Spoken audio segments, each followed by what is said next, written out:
नमस्कार, आप देख रहे हैं सी न्यूज़ भारत और मैं हूं आपके साथ आकांक्षा यादव। वक्त हो चुका है न्यूज़ बुलेटिन का और आज इस न्यूज़ बुलेटिन में हम जानेंगे कि बरेली पुलिस ने किन अभियुक्तों को किया गिरफ्तार, बिहार में कहां मची भगदड़ और झांसी में किसने किया प्रदर्शन।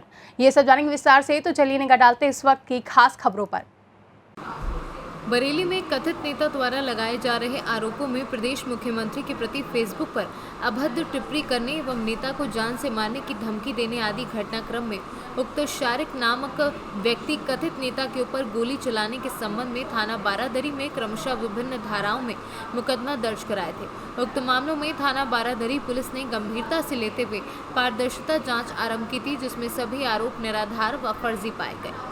थाना बारादरी के रोली टोला निवासी शारिक पुत्र साबिर ने षड्यंत्र कर व्यक्ति काशिफ सकलानी नाम के व्यक्ति पर अनगल आरोप लगाते हुए मुकदमा दर्ज करवाया था। आरोप था कि उक्त व्यक्ति द्वारा प्रदेश मुख्यमंत्री पर अभद्र टिप्पणी कथित नेता ने स्वयं पर जानलेवा हमले के आरोप लगाकर मुकदमा दर्ज कराया था, जिसमें तेज तर्रार बारादरी इंस्पेक्टर नीरज मलिक ने ज्ञान नेता से पारदर्शिता की जांच करते हुए सभी आरोपों को गलत व फर्जी पाया। उक्त मामले में आरोप लगाने वाले कथित नेता शारिक उसके 5 अन्य साथियों को बरेली पुलिस को गुमराह करने व अन्य घटनाक्रम में गिरफ्तार किया है।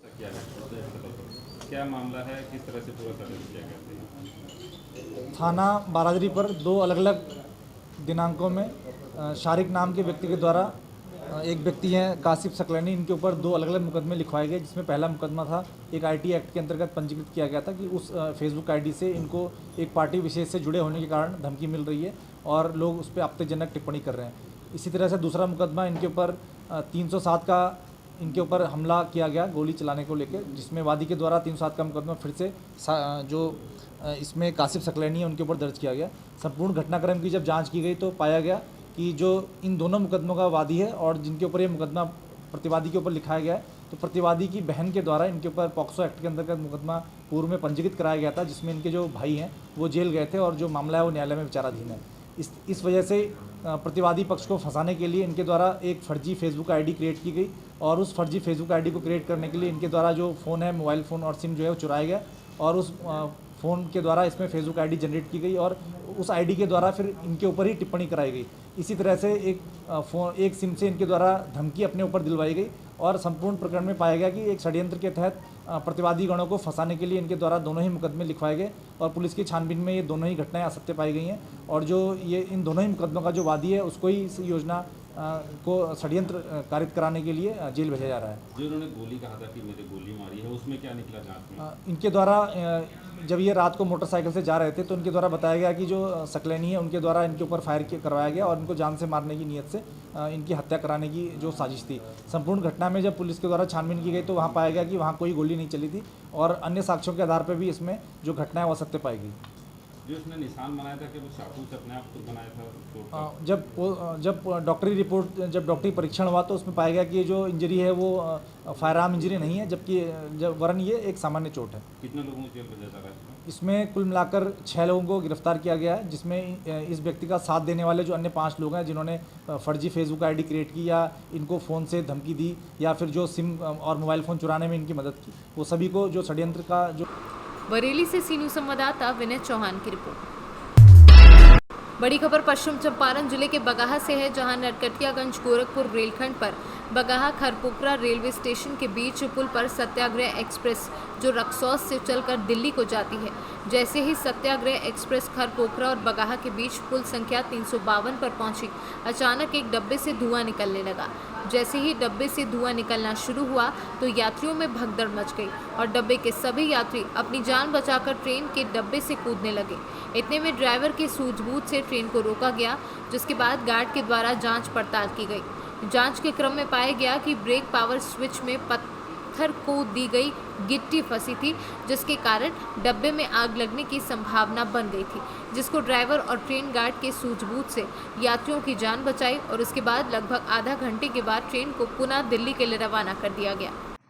अभी कुछ देर पहले सत्याग्रह ट्रेन जो रक्सौल से दिल्ली जाती है, बगाहा और खैरपोकरा स्टेशन के बीच में जो ढंडी गांव है उसी के सामने उस ट्रेन में से यात्रियों का बहुत ज़ोर से चिल्लाना शुरू किए हैं लोग। उसके बाद हम लोग वहाँ पहुँचे हैं वहाँ पहुँचे हैं तो देखें कि एकदम चारों तरफ से उस बोगी में, जो जनरल बोगी था उसमें चारों तरफ से धुआं ही धुआं उठ रहा था। उसके बाद हम लोग किसी तरह यात्रियों को बाहर निकाले हैं, नीचे उतारे हैं। बहुत यात्री तो पहले ही कूद गए थे और गाड़ी वहाँ रोका गया है। उसके बाद गार्ड साहब फिर पहुँचे हैं और उसके बाद फिर ड्राइवर साहब आए हैं और उन लोगों ने अपने सूझबूझ से जो चक्का जाम हुआ था, जो ब्रेक लग गया था, उसको छुड़ाए हैं और बहुत सारा तार जो था, इलेक्ट्रिक तार, वो भी कट गया था, उसको काट के फिर सुधारा गया है और उसके बाद फिर ट्रेन बगहा के लिए रवाना हुई है। और आगे क्या स्थिति है अब जो भी रेल कर्मचारी हैं वो बताएंगे। बिहार से सीनू संवाददाता समीउल्लाह काशमी की रिपोर्ट। पूरे प्रदेश में त्रिस्तरीय पंचायत चुनाव में भारतीय जनता पार्टी को बम्पर जीत मिली है। झांसी जिला पंचायत के नवनिर्वाचित अध्यक्ष और सदस्यों का आज शपथ ग्रहण समारोह दीनदयाल सभागार में आयोजित किया गया। कार्यक्रम में मुख्य अतिथि के रूप में भारतीय जनता पार्टी के प्रदेश उपाध्यक्ष एवं झांसी जिला प्रभारी कमला देवी उपस्थित रहीं। कार्यक्रम में नवनिर्वाचित जिला पंचायत अध्यक्ष डॉक्टर पवन गौतम को जिलाधिकारी आंद्रा वामसी द्वारा शपथ दिलाई गई एवं जिला पंचायत अध्यक्ष द्वारा पंचायत सदस्यों को शपथ दिलाई। शपथ ग्रहण समारोह में भाजपा के झांसी ललितपुर सांसद अनुराग शर्मा के साथ क्षेत्रीय विधायक मौजूद रहे। अंत में नेतागढ़ द्वारा जनता का आभार व्यक्त किया गया। आईडी नीचे कर लो भैया सब लोग। शपथ ग्रहण समारोह के उपरांत अभी मैं कार्यालय पर जाकर अपना चार्ज ग्रहण करूँगा और तदुपरांत सर्वप्रथम मेरी जो प्राथमिकता है हमारे देश के प्रधानमंत्री आदरणीय श्री मोदी जी और हमारे प्रदेश के मुख्यमंत्री आदरणीय श्री योगी आदित्यनाथ जी की जो योजनाएं हैं हमारी केंद्र की और प्रदेश की, उन योजनाओं के लेकर के हम ग्रामीण क्षेत्रों में जाएंगे। जिला पंचायत का कार्य जो निर्माण का कार्य है उसके साथ साथ हम लोग ग्रामीणों का समग्र विकास कैसे हो उस पर हम अपने माननीय सदस्यों के साथ पूरा फोकस करेंगे कि क्योंकि बुंदेलखंड अपना क्षेत्र जो है वो सूखे से प्रभावित रहता है, तो हमारी पहली प्राथमिकता रहेगी कि हम जल संरक्षण के लिए कार्य करें। जैसे कि हमारे जो ग्रामीण क्षेत्रों के तालाब पोखर जिनको या तो अधिग्रहित कर लिया गया या उनका बहुत बुरा हाल है, तो उनके जीर्णोद्धार के लिए हम लोग कार्य करेंगे और गांव के व्यक्तियों के समग्र विकास का हम कार्य करने के जा रहे हैं। झांसी से कैमरा पर्सन प्रभात सानी के साथ अतुल वर्मा की रिपोर्ट। झांसी जिले की पुलिस क्षेत्र में जुआरियों और अपराधियों के खिलाफ अभियान चला रही है। इसी क्रम में शहर कोतवाली पुलिस को क्षेत्र में एक जुए का अड्डा चलाने की जानकारी हुई। पुलिस के बताए गए स्थान पर छापा मारा, जिससे वहां भगदड़ मच गई। पुलिस ने मौके से सभासद व पूर्व उपसभापति अनिल सोनी को जुआ खेलते हुए मौके से पकड़ा है। इसके अलावा दर्जन भर से जुआरियों को भी हिरासत में लिया है। पुलिस ने मौके से लगभग 80,000 रुपए की नकदी व 52 ताश के पत्ते बरामद किए हैं।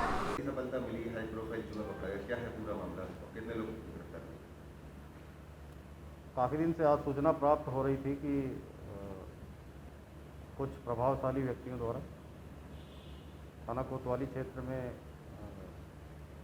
घर के अंदर जुआ संचालित कराया जा रहा है। इस सूचना पर प्रभारी निरीक्षक कोतवाली श्री देवेश और उनकी टीम श्री अमित गंगवार और अन्य उप निरीक्षक आदि वरिष्ठ पुलिस अधीक्षक झांसी महोदय के अनुमोदनोपरांत तबीस दे करके 12 व्यक्तियों को पकड़ा गया, जिसमें एक व्यक्ति अनिल सोनी जो है उसको पूर्व में भी 2 बार घर में जुआ संचालित करने के आरोप में जेल भेजा जा चुका है। 2016 और 2017 में भी उसके विरुद्ध 3/4 जुआ अधिनियम के अभियोग पंजीकृत हैं। तीसरी बार वो पकड़ा गया है। 12 लोग पकड़े गए हैं, जिसमें 11 व्यक्ति कोतवाली के हैं और एक नवाबाद का है। लगभग 83,000 रुपये बरामद हुए हैं और 8 स्मार्टफोन और 2 कीपैड फ़ोन बरामद हुए हैं। इनके विरुद्ध गैंगस्टर एक्ट के अंतर्गत कठोरतम कार्रवाई की जाएगी, जिससे कि जुए के कारण जो परिवार बर्बाद हो रहे हैं उनको। झांसी से सीनू संवाददाता अतुल वर्मा की रिपोर्ट। झांसी में आज पेड़ों को बचाने के लिए यूनिवर्सिटी के छात्र छात्राओं ने झांसी के लाइट चौराहे पर प्रदर्शन किया। प्रदर्शन करते हुए उन्होंने लोगों को जागरूक करते हुए जीवन में पेड़ों की महत्वता को बताया। बुंदेलखंड यूनिवर्सिटी में पढ़ने वाले ये छात्र छात्राएं चेहरे पर रंग लगाए हैं।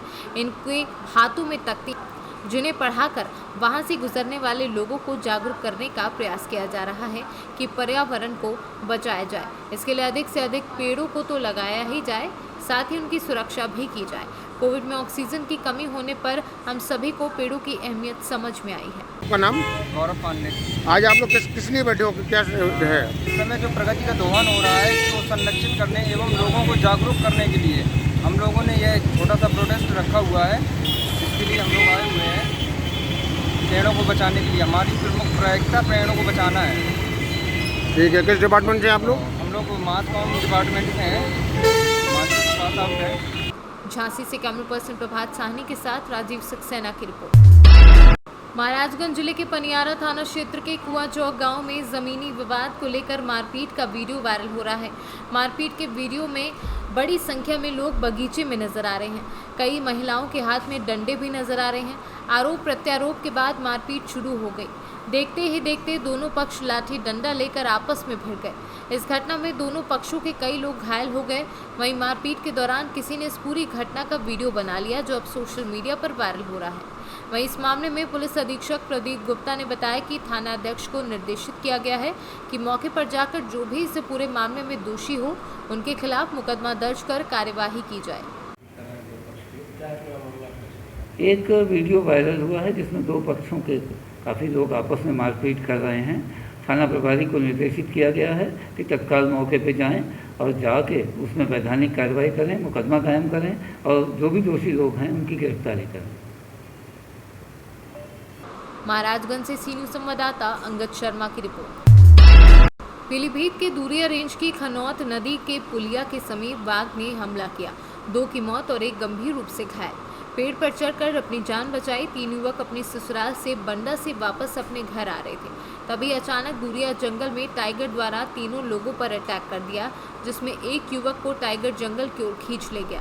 इतनी देर में एक युवक पर पेड़ पर चढ़ गया और इतनी देर में टाइगर दोबारा आकर एक युवक को जंगल की ओर खींच ले गया, जिसमें टाइगर अटैक से 2 युवक की मौत हो गई और एक पेड़ पर चढ़कर अपनी जान बचाने में कामयाब रहा। सूचना मिलते ही परिजनों में कोहराम मच गया। सूचना मिलने पर पुलिस मौके पर पहुंची और दोनों शवों को कब्जे में लेकर पोस्टमार्टम के लिए भेज दिया।